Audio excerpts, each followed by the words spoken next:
Good morning student. आज मैं आपको हिंदी भाग 1 पार्ट 1 दो बैलों की कथा पढ़ाऊंगी। ये दो बैलों की कथा मुंशी प्रेमचंद्र ने लिखी थी। मुंशी प्रेमचंद्र कौन थे, पहले ये देखते हैं।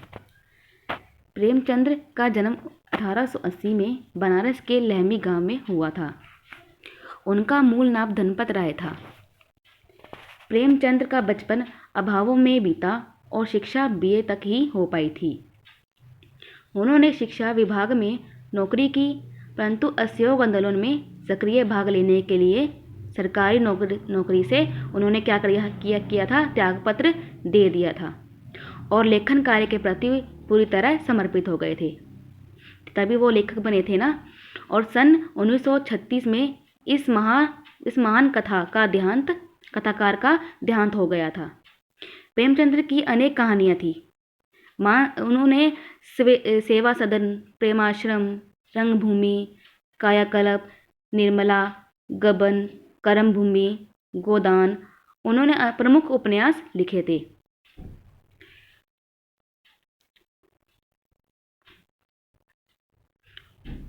और उन्होंने इसमें से दो बैलों की कथा भी उन्होंने लिखी थी।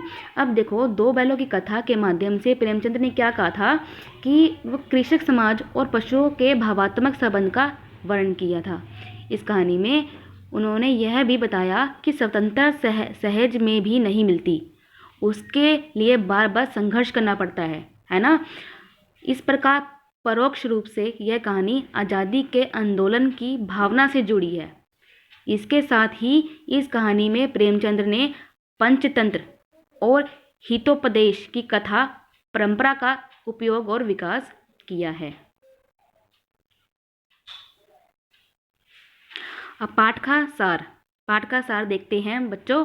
देखो, लेखक के अनुसार गधा एक सीधा, इसकी दो कहानी, इसमें दो बैलों की कथा में कौन था, एक हीरा और मोती।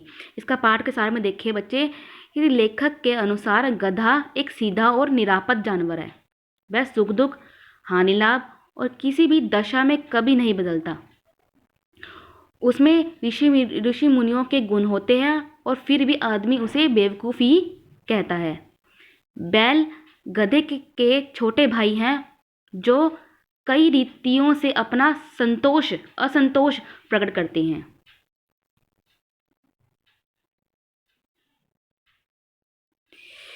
झूरी, इसमें क्या है, झूरी नाम का कौन है, एक झूरी काछी के पास, जो झूरी है एक आदमी है, उसके पास क्या है, एक हीरा और मोती नाम के दो स्वस्थ और सुंदर बैल थे। वह अपने बैलों से बहुत ही प्रेम करता था और उसकी देखभाल भी करता था।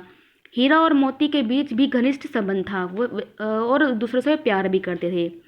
एक बार झूरी ने दोनों को अपने ससुराल के खेतों में काम करने के लिए भेज दिया था। वहाँ उसमें खूब काम करवाया जाता था, लेकिन खाने को रूखा सूखा दिया जाता था। अंततः दोनों रस्सी तुड़ाकर झूरी के पास भाग आए। झूरी उन्हें देखकर बहुत ही खुश हुआ और अब उन्हें खाने पीने की कमी नहीं रही। दोनों बड़े खुश थे, मगर झूरी की स्त्री को उसका भागना पसंद नहीं आया। उसने उन्हें खरी खोटी और मजबूर द्वारा खाली सूखा भूसा खिलाया गया, है ना। और दूसरे दिन झूरी का साला फिर उन्हें ले गया और फिर उन्हें कड़ी मेहनत करनी पड़ी और खाने को सूखा भूसा भी ही मिला।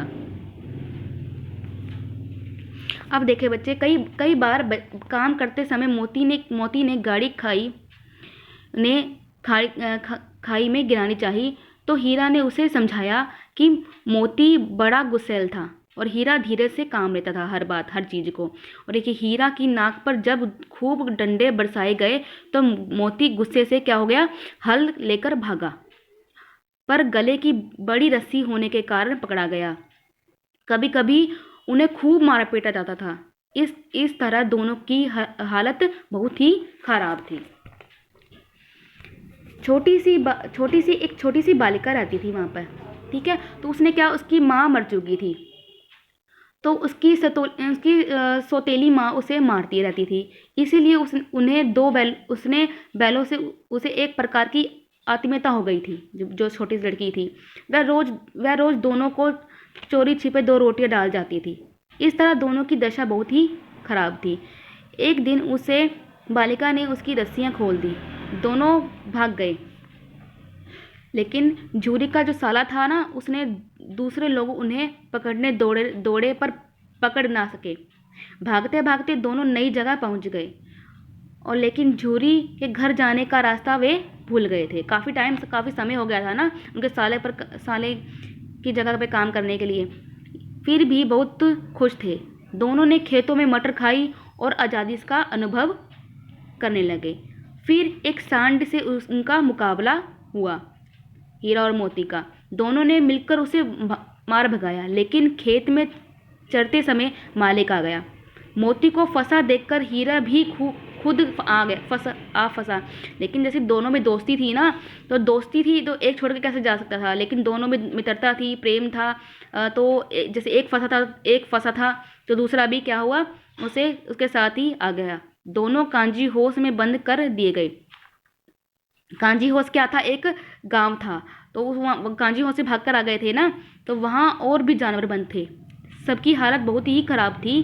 जब हीरा और मोती को रात को भी भोजन ना मिला तो दिल में विरोध की ज्वाला भड़क उठी। फिर एक दिन दीवार गिराकर दोनों ने दूसरे जानवरों को भगा दिया, और मोती भाग सकता था, पर हीरा को बंधा देखकर वह भी ना भाग सका। कांजी होश के मालिक को पता लगने पर उसने मोती को की खूब मरम्मत की और उसे मोटी रस्सी से बांध दिया। 1 सप्ताह बाद कांजी होश के मालिक ने जानवरों को कसाई के हाथों बेच दिया। एक दड़ियल आदमी हीरा मोती को ले जाने लगा। वे समझ गए कि अब उनका अंत समीप है। चलते चलते अचानक उन्हें लगा कि वे परिचित राह पर आ गए। उनका घर नजदीक आ गया था। दोनों उन्नत होकर उछलने लगे और दौड़ते हुए झूरी के द्वार पर आकर खड़े हो गए। झूरी ने देखा तो खुशी से फूल उठा। अचानक दड़ियल ने आकर बैलों की रस्सियां पकड़ ली। झूरी से कहा कि वे उसके बैल हैं, पर दड़ियल और जोर जबरदस्ती करने लगा। तभी मोती ने सींग चलाया और दड़ियल को दूर तक खदेड़ दिया। थोड़ी देर बाद ही दोनों खुशी से खली भूसी चुनी खाते दिखाई पड़े। घर के मालकिन ने भी आकर उन दोनों को चूम लिया। अब स्टूडेंट्स, इस कहानी के माध्यम से लेखक हमें यह बताना चाहता है कि एकता में ही बल है।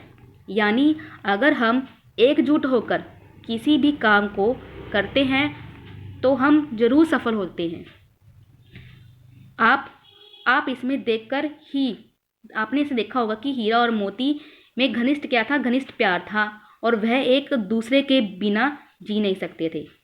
उनके पास काफ़ी मौके आए थे कि उनमें से एक कोई भी एक भाग सकता था, अपनी जान बचाकर भाग सकता था, लेकिन दोनों में से एक ऐसा करना भी सोचा भी नहीं। तो इससे यह पता चलता है कि दोनों के बीच बहुत ही गहरी दोस्ती थी और जूरी से भी बहुत ही प्यार करते थे। उन्हें वह चाहते थे कि वह उन्हें अच्छे से रखता था। किस लिए चाहते थे वो? जूरी को वह काफ़ी अच्छे से रखते थे, उन्हें काफ़ी भोजन मिलता था। So student, I hope students आपको ये वीडियो पसंद आया होगा। धन्यवाद।